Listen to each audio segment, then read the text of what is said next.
क्या आप जानते हैं ग्लोब को दो बराबर आधे भागों में बांटने वाले रेखा विषुवत वृत्त कहलाती है।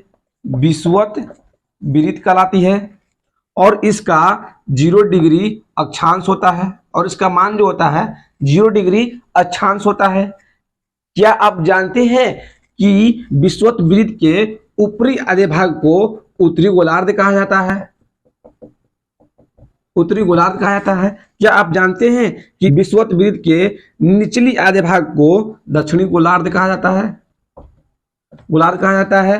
क्या आप जानते हैं विषुवत वृत्त के समानांतर क्या आप जानते हैं विषुवत वृत्त के समानांतर रेखाओं को अक्षांश कहा जाता है और अक्षांश को डिग्री में मापा जाता है।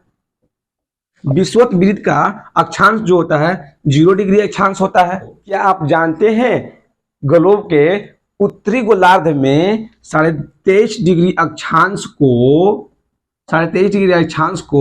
कर्क रेखा कहा जाता है। क्या आप जानते हैं कि ग्लोब का दक्षिणी गोलार्ध में 23.5 डिग्री अक्षांश को मकर रेखा कहा जाता है? मकर रेखा कहा जाता है। आई होप कि आप समझ गए होंगे कि कर्क रेखा जो है उत्तरी गोलार्ध में होती है और मकर रेखा जो है दक्षिणी गोलार्ध में होती है और इन दोनों का अक्षांश जो होता है 23.5 डिग्री होता है। यदि उत्तरी गोलार्ध में 23.5 डिग्री जाएंगे तो कर्क रेखा मिलेगा और यदि विषुवत वृत्त से दक्षिणी गोलार्ध में आएंगे 23.5 डिग्री अक्षांश पर तो मकर रेखा मिलेगा। आज के लिए इतना ही। जय हिंद, जय भारत।